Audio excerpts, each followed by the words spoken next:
Hi friends, gold நம்ம இந்தியாவுல நாளுக்கு நாள் கோல்டோட ரேட் ஏறிக்கிட்டே தான் இருக்க தவிர இறங்கின படே இல்ல. அப்படிப்பட்ட இந்த சூழல்ல ஒரு விஷயத்தால இந்தியாவுல கோல்ட் ரேட் இறங்க கூட வாய்ப்பு இருக்கு. என்னன்னா கேஜிஎஃப் சுரங்கத்தை மறுபடியும் ரீஓபன் பண்ண போறதா அறிவிச்சிருக்காங்க. கேஜிஎஃப் சுரங்கத்தை பத்தி தெரிஞ்சவங்க எல்லாருக்குமே கண்டிப்பா இந்த விஷயத்தை கேட்ட உடனே உச்சகட்ட சந்தோஷம் ஏற்படும். காரணம் கேஜிஎஃப் சுரங்கத்தை மட்டும் திறந்துட்டாங்கன்னா இந்தியாவுல தங்கத்தை இறக்குமதி பண்ண வேண்டிய அவசியமே இருக்காது. இதனால இறக்குமதி செலவு இந்தியாவுக்கு கொஞ்சம் குறையறதோட தங்க விலையும் குறையறதுக்கு கூட வாய்ப்பு இருக்கு. இப்படிப்பட்ட இந்த கேஜிஎஃப் சுரங்கத்தை பத்தி தான் நாம இன்னைக்கு இந்த வீடியோல பார்க்க போறோம். சோ ஸ்கிப் பண்ணாம கடைசி வரைக்கும் வீடியோ பாருங்க. வெல்கம் பேக், இது தமிழன் ஃபேக்ட்ஸ்.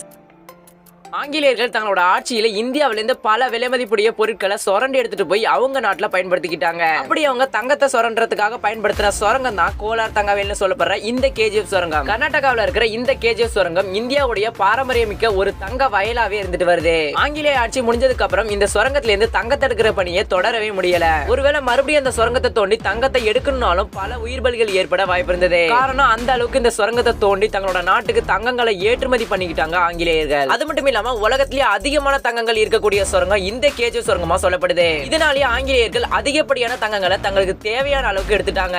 அப்படி எவ்வளவுதான் எடுத்தாங்கன்னு கேட்டீங்கன்னா 100 வருஷத்துல 800 டன் தங்கங்களை எடுத்துக்கிட்டாங்க. இன்னைக்கு அதோட விலை மதிப்பு நம்ம இந்திய மதிப்பு படி பார்த்தோம்னா கிட்டத்தட்ட 80,000 கோடிக்கும் மேல. அதாவது அந்த பணத்தை மட்டுமே வச்சு கிட்டத்தட்ட 11 S-400 மிசைல்ஸ் வாங்கலாம். இதை கேட்ட உடனே உங்களுக்கு புரிஞ்சிருக்கும் அந்த கேஜிஎஃப் சுரங்கத்தோட பவர் எந்த அளவுக்கு இருக்கும்னு. இப்படிப்பட்ட இந்த கேஜிஎஃப் சுரங்கத்தை அடிப்படையா வச்சு எடுக்கப்பட்ட படம் தான் கேஜிஎஃப். அந்த படத்துல எந்த அளவுக்கு தங்கங்களை எடுப்பாங்களோ அதே அளவுக்கு அதிகமான தங்கங்களை எடுக்கக்கூடிய ஒரு சுரங்கம் தான் இந்த கேஜிஎஃப். ஒருவேளை ஆங்கிலேய ஆட்சி நடக்கும் போது இல்லாம ஆங்கிலேய ஆட்சி முடிஞ்சதுக்கு அப்புறம் இது மனிதர்கள் கண்ணுக்கு பட்டிருந்துச்சுன்னா இன்னைக்கு இந்தியா உலக பொருளாதாரத்துல கொடி கட்டி பறந்துட்டு இருந்திருக்கும். ஒருவேளை அது நம்மளுடைய துரதிர்ஷ்டமோ என்னமோ தெரியல, அது ஆங்கிலேயர்களுடைய கண்ணுக்கு பட்டுருச்சு. ஆனா சுதந்திரம் அடைஞ்சதுக்கு அப்புறம் 80 ஆண்டுகளுக்கு பிறகு முதல் முறையா இந்தியாவுல இந்த கேஜிஎஃப் சுரங்கம் திறக்கப்பட போறதா அறிவிச்சிருக்காங்க.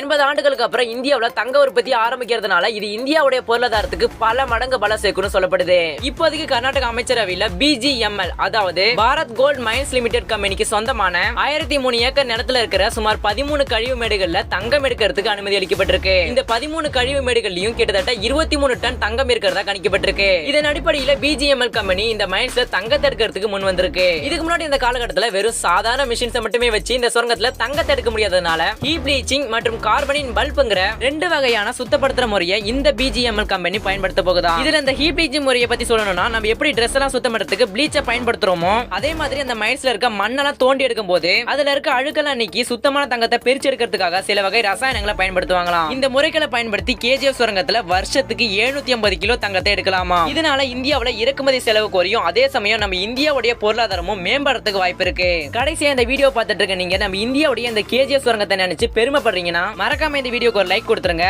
அதே சமயம் உலகம் முழுவதும் தங்கமானது பூமிக்கு அடியில இருந்து தானாவே மேல வர ஆரம்பிச்சிருக்கான். அதை பத்தின விஷயங்களை அடுத்த வீடியோல பார்க்கலாம். கடைசியா நம்ம சேனல்ல போடப்படுற இந்த மாதிரி இன்ட்ரெஸ்டிங்கான வீடியோவை எல்லாம் தொடர்ந்து பார்க்கிறதுக்கு மறக்காம நம்ம சேனலை சப்ஸ்கிரைப் பண்ணிச்சுக்கோங்க. அடுத்த தடவை இதே மாதிரி ஒரு இன்ட்ரெஸ்டிங்கான வீடியோல சந்திக்கலாம். பாய்.